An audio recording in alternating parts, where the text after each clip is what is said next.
Well, welcome all you wiretappers out there. Back here in the studio of Gangland Wire. I have an interesting show about a mob family that I've wanted to look at for a long time because when I was a young man growing up, Youngstown, Ohio had this reputation of being just a total mob town, mafia city, and corrupt, and I just never have gotten around to it for some reason. Well, I was gotten hold of by a guy here, our guest, Johnny Chechitelli. Welcome, Johnny. Thank you for having me, Gary. So Johnny is one of the producers on a new podcast coming out. I believe it's going to be like a limited series podcast. It's not going to go on ad infinitum like I do.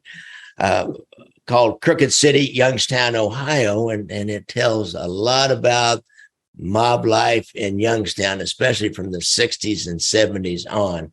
I've listened to a few episodes, and I tell you what, they're fascinating. Reminds me a lot, if you guys listen to, I believe it was Gimlet podcast, kind of a network, put out something called, it's on Providence, Crime Town. It was on Providence, Rhode Island, and Raymond Patriarca in that era, or that area, and during this same time frame. And it reminds me a lot of that.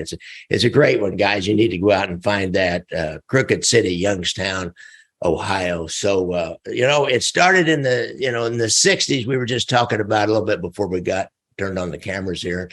And in the 60s, that's when it first got its name, Crime Town. Tell us about that, Johnny.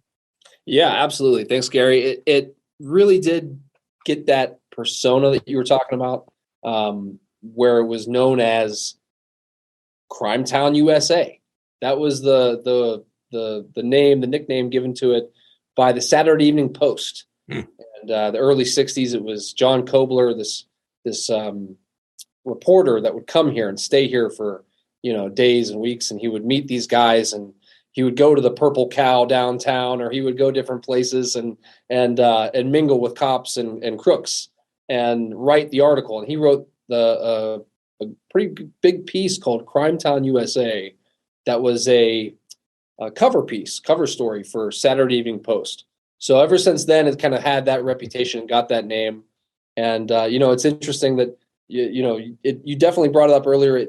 The show that we just produced, Crooked City, would have been called Crime Town in any other, incarnation. Right. Mark, one of our producers, or our main producer on the show, Mark Smerling, who narrates Crooked City as well, he produced Crime Town, the Providence, Rhode Island show, and they did another season on Detroit. And he actually got the name for that series, I think, from reading one of the articles on Youngstown. And eventually later on, David Gran wrote another piece called Crime Town in the 90s, and it was Crime Town, the city that fell in love with the mob. And it was a whole different piece. So that might have been the one that he read, but either way, I'm coming to you right now from downtown Crime Town.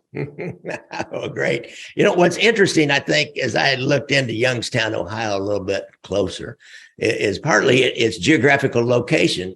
You guys are located about halfway between Pittsburgh, Pennsylvania, which has a Genovese connected mob family, the La Rocca family, maybe the last iteration of it, and Cleveland, which had its own family. It was a bride. John Scalish was the boss there for a long time. And I think Angelo Leonardo, who went all the way back, his relatives were some of the founders of the mob in Cleveland. So there's this long mob history within 50, 60 miles on either side of it, two kind of major families. So Youngstown's caught in the middle. That should set up some interesting conflicts right there.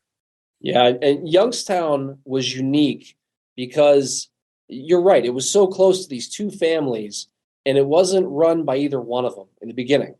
It wasn't. It was wide open. The city was known as being wide open. That was kind of what gave it a little bit of the Crime Town mystique. Was the guys would come in from Buffalo and Pittsburgh, Cleveland, Chicago, Detroit. They would come set up shop in Youngstown, and they didn't have to, it wasn't one family controlled it back then, back in the 40s through the 60s. It really goes back You mentioned the families out of Cleveland and out of Pittsburgh. Leonardo and LaRocca. Yeah. Yeah, there was even Licavoli. Jack White Licavoli had a large presence in the Youngstown area through the 40s and the 50s before he became boss in Cleveland after Scalish passed away. Licavoli had a big presence here in the Mahoning Valley and right outside of Youngstown, Warren, the neighboring county, Trumbull County. That's a part that kind of gets overlooked too, is Youngstown's a small city, relatively small city, to have such big mafia presence, right? And it's the metropolitan area that surrounds it, the little townships and districts and unincorporated spots throughout all those years, kind of fed into the love of the mob as well, and were very corruptible. And the whole area as a whole became this crime town area, almost bigger than Youngstown in a way. But it's very unique. It's an interesting story. I've been trying to tell it for about 20 years now, and to finally get this podcast out there is really good, and it's been well received. It's one of the prouder moments, of things that I've done. So cool. Now, Youngstown, Ohio, to me, is kind of the poster child for the Rust Belt cities, as steel and coal kind of fell during the 70s. And you had all these working guys, a lot of union guys, a lot of blue collar men, and gambling and drinking is huge. I was one of those guys my first 7 or 8 years of life before I became a copper. I was a union guy, and I know that life, and gambling and drinking is a big part of it. And the mob likes to be around a lot of men who like to gamble and drink. And that was part of the attraction, I would say. A big part of it, why it was able to thrive in Youngstown. Youngstown is a melting pot of a lot of different immigrants, European immigrants, especially from all these different countries. And that was kind of one thing that everybody shared in common, was everybody liked to gamble. They came in from the old country, from wherever they came from in Europe. We had 4 major lottery houses throughout the 40s and 50s that battled for control of the numbers. And in Youngstown, they had a unique name for the numbers. We called it the bug. And so instead of a lottery house, you call it a bug house. And your bug runners and the numbers runners and all that. Eventually, it was the Greeks actually had the biggest operation. There was Italians, there was Croatians, and 2 brothers that ran an Irish house. And eventually, the Italians took it over. By the end of the 50s, the Italians kind of consolidated the bug in Youngstown, and they showed that they weren't afraid to bomb the competition. And we had about 80 unsolved bombings throughout the 1950s. So that also led to the city's kind of sinister nicknames. It was another one, Bomb Town, because, like I said, 80 unsolved bombings throughout a decade is pretty incredible. Yeah. And not all of them were car bombs. There was a few, and Youngstown started to get a nickname. The Youngstown, or not a nickname, a trademark, I guess. They called it the Youngstown tune-up, which was when somebody's car got tuned up. That's a good one.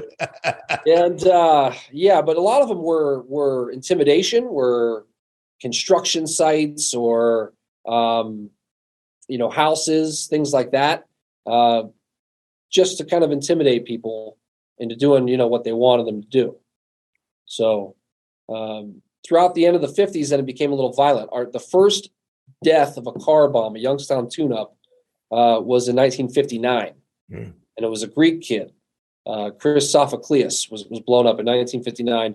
One of the main suspects was one of the Cavalero brothers, who was never charged, and nobody was ever charged for it. So after that point, it became very violent in the early 60s. In 1960, one of the local, you could call him a boss because there was no family that ran the town at that point. In the 1960s, they weren't under officially the LaRoccas or Scalish's family. Youngstown was wide open, as I kind of mentioned earlier. And the first kind of inkling of that changing was a guy named Sandy Naples was gunned down in front of his girlfriend's house along with her. Every night, like clockwork, he would come visit his girlfriend, who was about 15 or 20 years younger than he was. And he was shot down by some shotguns that were stolen from the Canton Police Department. He and his girlfriend. That murder was never officially solved. His younger brother, Billy Naples, blows up in a car bomb a year later. And at that point, his little brother, little Joey, takes over the operation and runs kind of Youngstown for another 20 years or so, 30 years. So the Naples brothers were the first kind of big Youngstown names of to become the bosses, if you would, around here. Later on, Joey Naples, the youngest brother, would eventually be made into the Pittsburgh mob under Michael Genovese and those guys. So after La Rocca. So those guys have a long through line, the Naples brothers. And there was a fourth brother who never got into any trouble with the law, even though he was definitely with all of his brothers. His name was James. They called him Jinx. I know they used to call you Jinx, Gary. Yeah. So Jinx Naples. So there was 4 brothers, but they're just some of the characters. At one point in the early 60s, when Sandy Naples gets killed, a gentleman he was rivaling against at the time, named Vince De Niro, he got blown up in a car bombing not long after Sandy died. So it was a lot of retaliation going back and forth. At one point, those guys were friends, Sandy and Vince, and Sandy didn't want to kick up to anybody. As I've later found out with FBI files of the era, all the informants were telling the FBI that Sandy wouldn't kick in and pay up, and Vince was associating himself with Cleveland guys by the time he died. So Sandy, I should back up, has ties to the Pittsburgh side because he served time in Western Pennsylvania Penitentiary for 10 years, from the 30s to the 40s. So he gains a lot of kind of alliances with guys from that side of the state line. Mm-hmm. You have to figure Youngstown, you mentioned geographically, we're right on the state line of Pennsylvania and Ohio. Mm-hmm. So, a lot of people have a lot more allegiances to Pittsburgh and Pennsylvania than they do to Cleveland. That's why you get a lot of Steelers and Browns kind of stuff in football season.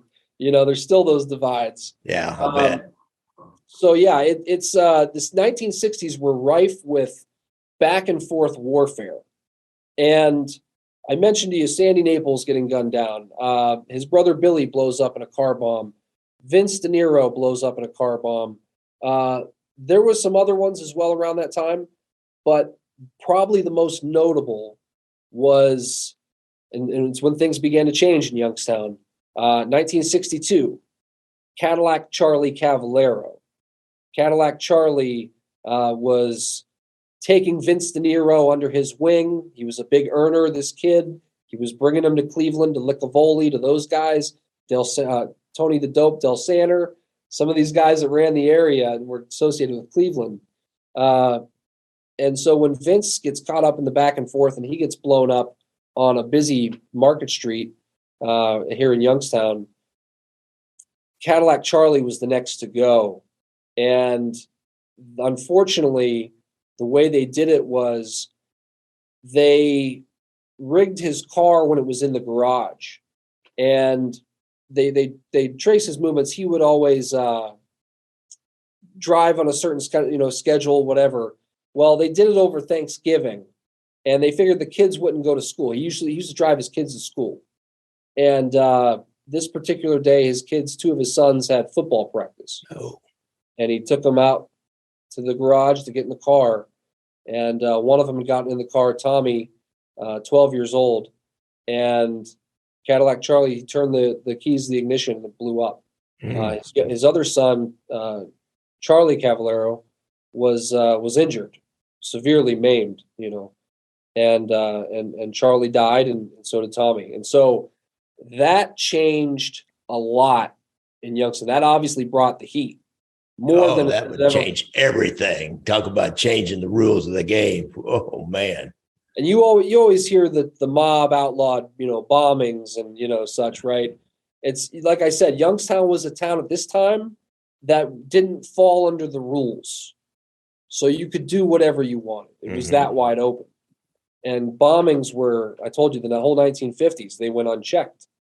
So when they start killing each other with the bombs, eventually that brought in the national heat, and that's when the Saturday Evening Post did that article. And after that point, Attorney General Bobby Kennedy orders the FBI to go infiltrate Youngstown. And I talked to an FBI agent from that era. He's been retired a long time now. And I forget where he went. He went somewhere down south after he left Youngstown and was a head of a residency out there. But he told me that the agent said, "Well, what's our jurisdiction? You're sending us to Youngstown. What are we doing?" And he said, "Find the jurisdiction."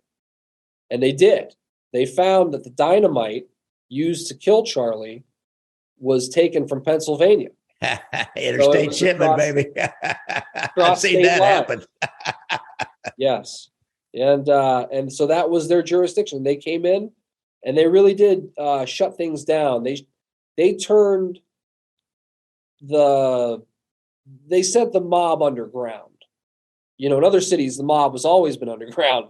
Yeah. Youngstown, it was right out in front. It was those guys, Sandy Naples. Sandy Naples was on the front page of the newspaper, the Youngstown Vindicator, all the time. They actually caught him sneaking out of the county jail to visit his girlfriend. Mm-hmm. And so, they would just let him out and let him back in. And that's it. It was the corruption in Youngstown was unparalleled.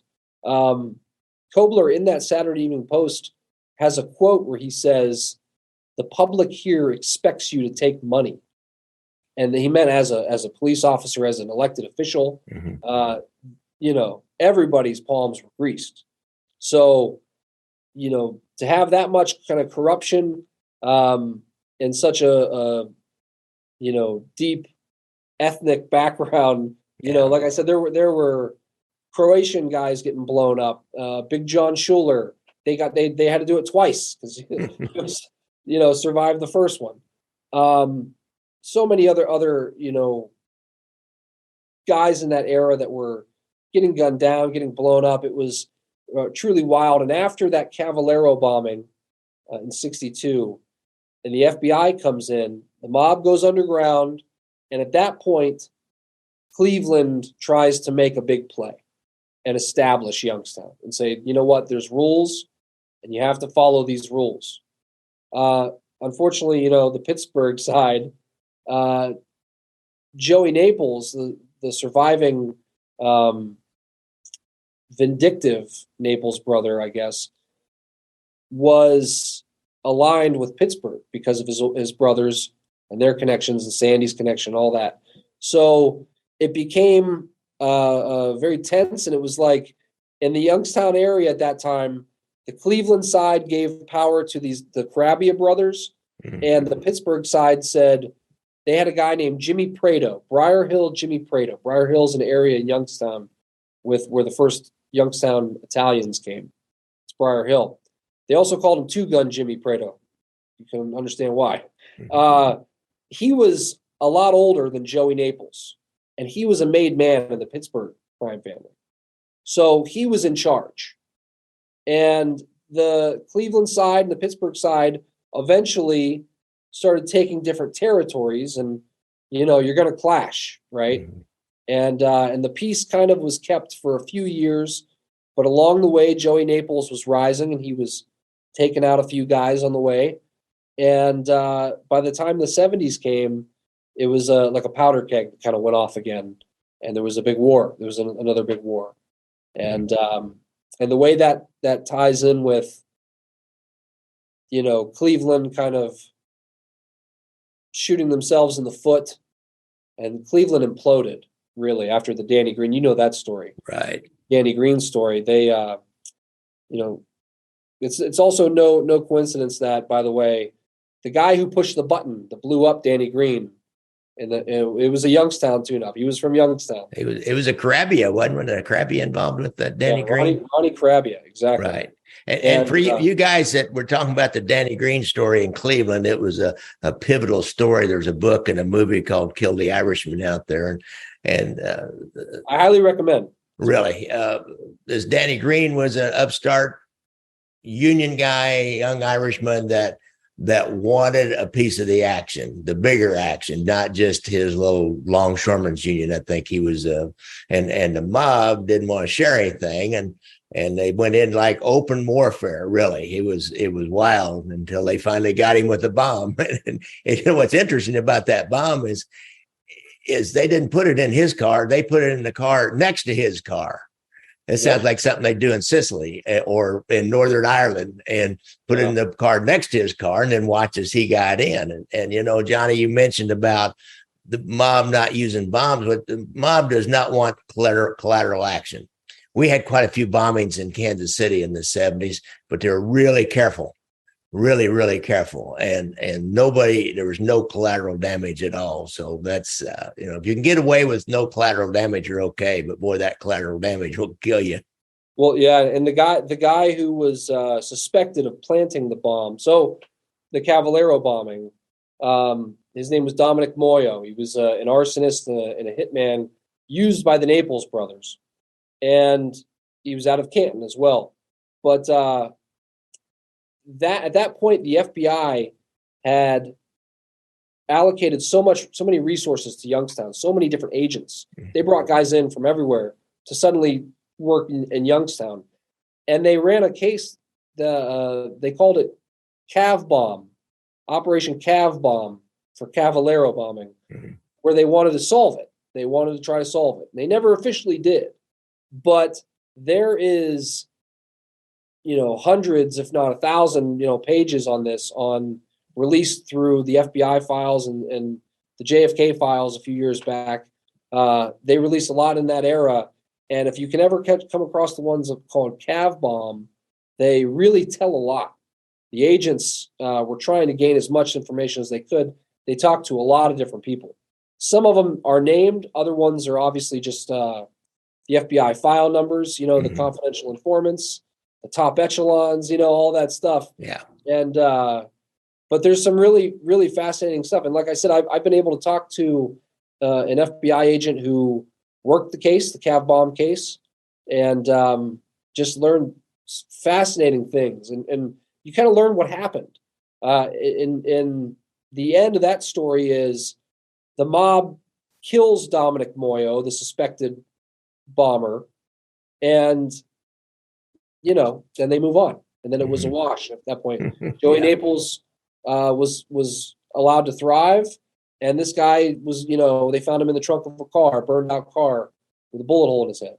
So they got rid of it. The mob, you can almost say, they solved their own case, and eventually that was the conclusion that the FBI came to, and they considered it, officially solved, even or unofficially solved, I think is how they put it.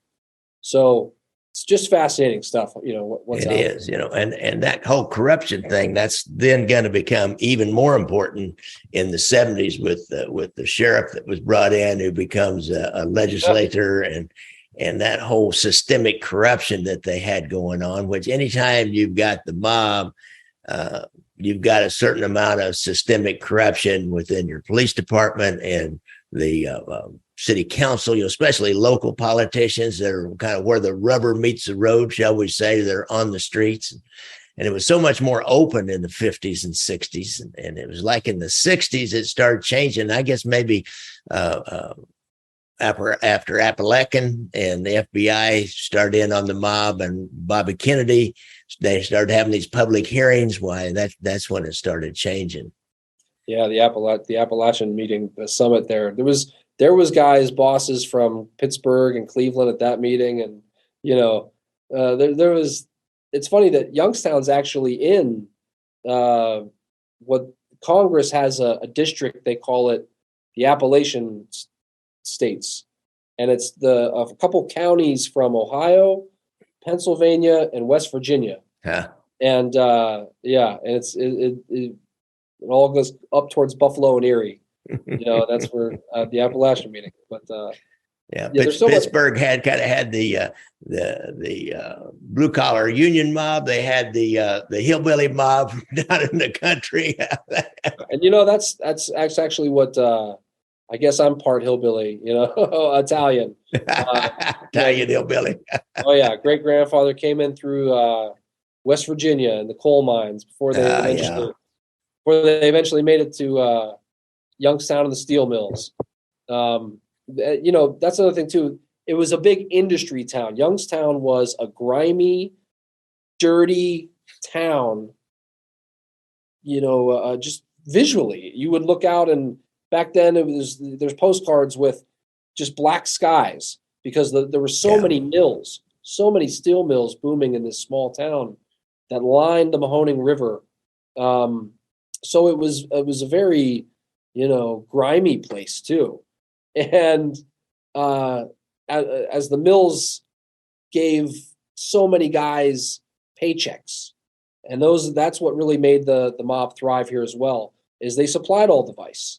These guys were well paid, and they worked hard, and they wanted to blow off steam and whatever different vices they had. And that's what the mob did. They provided all of that. And that's why when the mills started closing at the end of the 70s, suddenly Youngstown shut down because it was a one-horse town as far as industry goes. So suddenly 50,000 jobs, and that's not an exaggeration, over a 5-year span are gone. In a town this size, that's the town. So the mob started really fighting at that time, I think, over the scraps, what was left. Now both sides didn't have enough to survive. Now it can only be a one family town. And it all happened right around that time that Danny Green gets killed because Ronnie Carabia, who was part of the Carabia brothers that ran Youngstown for Cleveland, he goes away on a life sentence.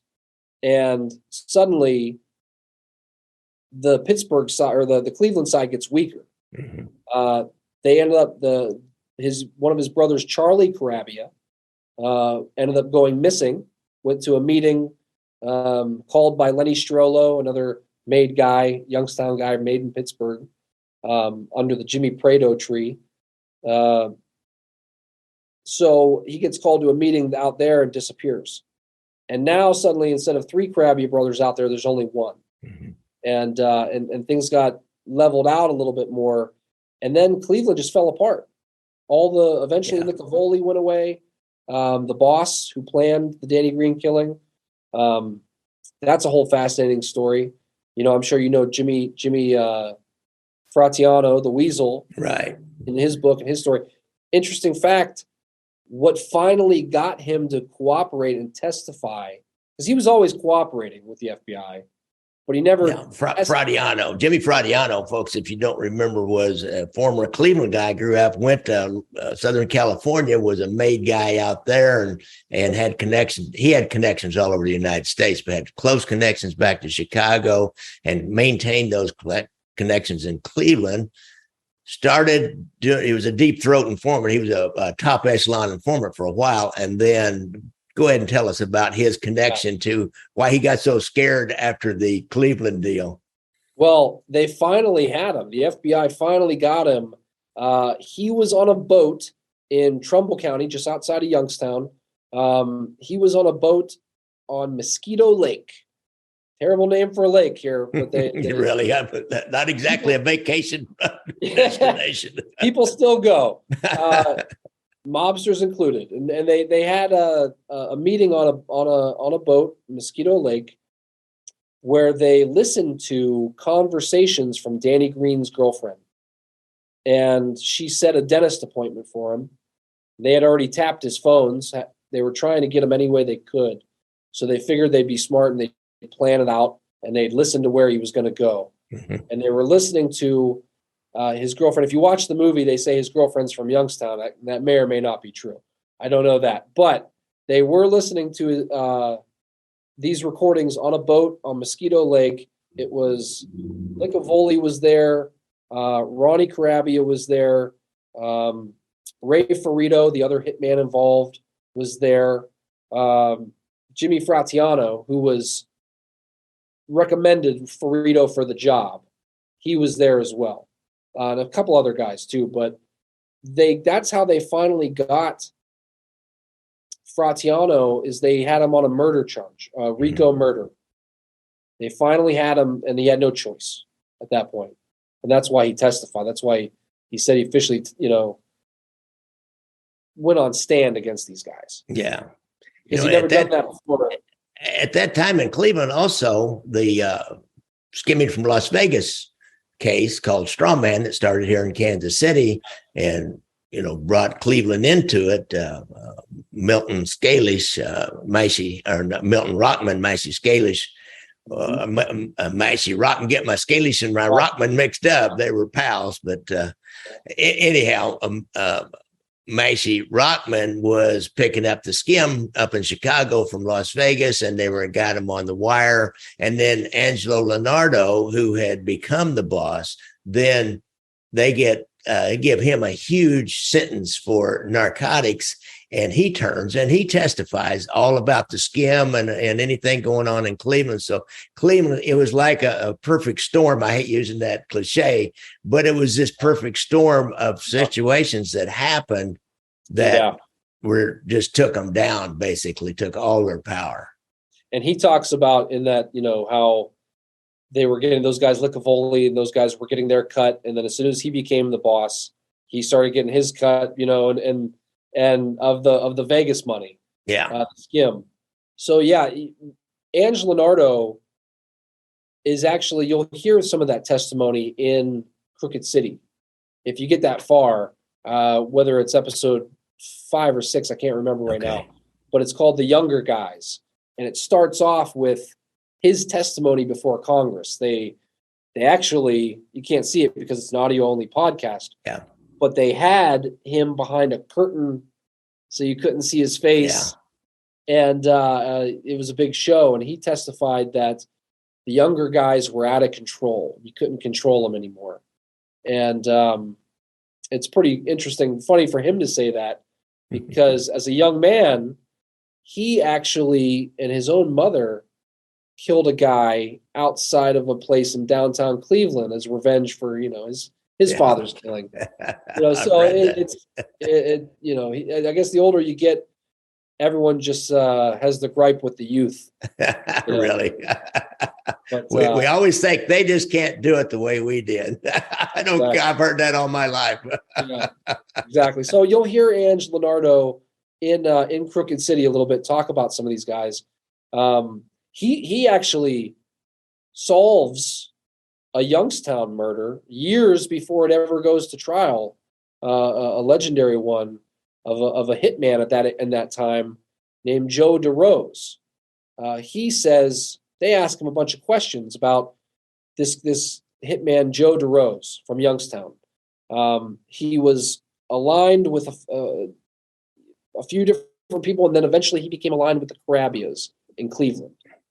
And Joe was a loose cannon, and he had killed a few people. He got out of prison, killed a few of the guys that were money makers for Pittsburgh, and was kind of getting a reputation. And the word got out that he was trying to kill Joey Naples. Okay, little Joey Naples. So now Joey's a boss, of Youngstown at this point. He's really running the show, and he gets protection. He gets worried, hires bodyguards, gets they go to the mattresses, right? Mm-hmm. He gets a lot of enforcers to come join him, and he wants to take out DeRose first. So Ange Leonardo testifies. They ask him about this Joe DeRose because he goes missing in 1980. And they ask him, and they said, what can you tell us about Joe DeRose? He says, I heard about him. I never met him, but I knew both sides wanted him dead. Cleveland had turned on him and was giving him up to Pittsburgh. So he said, I knew both sides wanted him dead. So one of Joe's buddies is a burglar in town, and they start coming after him, trying to get to Joe. They killed Joe's dad on accident. Wow. They shot him, moving Joe Jr.'s car. Okay. They shot him and his girlfriend while walking down the street, or to his apartment. They ambushed him and shot, and he survived that. His girlfriend survived with a couple bullet holes. Mm. And they really tried to get him. So eventually he goes missing. And Ange Leonardo testifies that his own friend had gotten shot and didn't know, and was trying to get back in good graces with the mob. Mm. And so he sends word to a guy named Patsy Ferruccio, who was a longtime mobster from Akron with the Cleveland family. Ended up going to Pittsburgh, back and forth. It was he was one of those guys that could go between families almost. Consigliere, and around back and forth. But this guy tells Patsy, "Hey, they're trying to kill me. If I get rid of Joe DeRose, will that squash my beef with the mob?" That's cold, man. That's cold. And Angelo Leonardo tells these senators that I didn't know Joe DeRose, but I knew both sides were trying to get rid of him. So I told him, "Yeah, tell him that." And he said, I never met this guy, this burglar. I never, nothing. I never put a hit on him, any of that. But I said, "Yeah, you tell him if he gets rid of Joe DeRose, we swear." And sure enough, Joe DeRose goes missing. And later, many years later, that burglar was finally indicted for that crime, and died awaiting trial. And it's just crazy stuff. And so, Angelo Leonardo really kind of he was the end of the Cleveland. He was the last big boss in Cleveland. Yeah. And then Pittsburgh took it over, all of Youngstown at that point. And, really they had it till the end. Yeah. Johnny, this is fascinating. Could you come back and talk again about the 80s, more up in the 70s and 80s when Pittsburgh's taking it over, and what was that guy's name? Strollo, when Lenny Strollo becomes the boss, and the corruption with the sheriff and the legislature, Jim Traficant. Jim Traficant, yeah. Yeah, he was a character. I listened to some of those episodes with him, and they had some quotes from him. Isn't it crazy that we just had, this long chat, and we haven't even talked about Jim Traficant? Right. Well, let's come on. You want to come back and talk about him? Yeah, and for folks who don't know, a quick thing. He was our sheriff turned. Well, first of all, I should go back. He was an NFL drafted quarterback who becomes the sheriff of Youngstown, Mahoning County, who becomes a congressman, who becomes a convict. So that's his professional resume. But more than any of that, he was an unbelievable character, and I'd love to come back and tell you about it. He was your buddy Ciace, I think is the guy's name in Providence. Ciace, yeah, he was. He really is the through line of the Crooked City podcast. That's really. All right, we will bring you guys back next week, or probably in a few days. This will be a 2-part series on Youngstown, Ohio. The name of the podcast is Crooked City, Youngstown. I have Johnny Chechitelli here. He'll come back in a few days. Don't forget, look out for motorcycles when you're out there driving around. And if you have a problem with PTSD and you've been in the military, be sure and go to the Veterans Association, Veterans Administration website and get that hotline. So thanks a lot, Johnny. Thanks for having me, Gary. I appreciate it. Gary, I appreciate it. Gary, I appreciate it. Gary, I appreciate it.